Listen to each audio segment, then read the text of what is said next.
എല്ലാവർക്കും നമസ്കാരം. പുതിയൊരു വീഡിയോയിലേക്ക് സ്വാഗതം. ന്യൂ ഇന്ത്യ ഇൻഷുറൻസ് കമ്പനിയുടെ പുതിയ റിക്രൂട്ട്മെന്റ് നോട്ടിഫിക്കേഷൻ വന്നിട്ടുണ്ട്. അപ്ലൈ ചെയ്യാൻ സ്റ്റാർട്ട് ചെയ്യുന്നത് 23/6/2026. അവസാനിക്കുന്ന ഡേറ്റ് 6/7/2026 ആണ്. എക്സാം ഡേറ്റ് 12/7/2026 ആണ്. അപ്രന്റീസ് പോസ്റ്റിലേക്കാണ് വിളിച്ചിട്ടുള്ളത്. മന്ത്ലി സ്റ്റൈഫൻഡ് വരുന്നത് 12,300 രൂപയാണ്.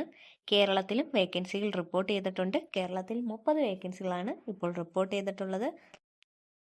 ഓൾ ഇന്ത്യ മൊത്തം 550 വേക്കൻസികൾ റിപ്പോർട്ട് ചെയ്തിട്ടുണ്ട്. ഏജ് ലിമിറ്റ് വരുന്നത് മിനിമം 21 വയസ്സാണ്, മാക്സിമം 30 വയസ്സാണ്.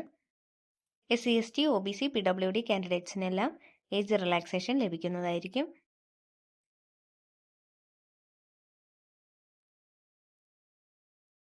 ഇരുപത്തിമൂന്ന് 6/2026 മുതൽ 6/7/2026 വരെയാണ് അപ്ലൈ ചെയ്യേണ്ടത്. അപ്ലൈ ചെയ്യാനുള്ള ലിങ്ക് ഡിസ്ക്രിപ്ഷൻ ബോക്സിൽ കൊടുത്തേക്കാം. ഫീസ് വരുന്നത് ജനറൽ EWS OBC കാൻഡിഡേറ്റ്സിന് 944 രൂപയാണ്. ജനറൽ EWS OBC ഫീമെയിൽ കാൻഡിഡേറ്റ്സിന് 708 രൂപയാണ്. SC ST PWD കാൻഡിഡേറ്റ്സിന് 236 രൂപയാണ്. എക്സാമിനേഷൻ ഉണ്ടായിരിക്കുന്നതാണ്. ഓൺലൈൻ ടെസ്റ്റാണ്. General financial awareness, general English, quantitative and reasoning aptitude, computer knowledge 100 മാർക്കിൻ്റെ ക്വസ്റ്റ്യൻ ആണ്. 1 hour ആണ് എക്സാം.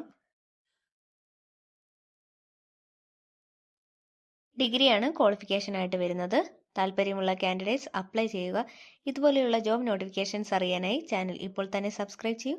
മറ്റൊരു വീഡിയോയിൽ കാണുന്നതുവരെ നന്ദി.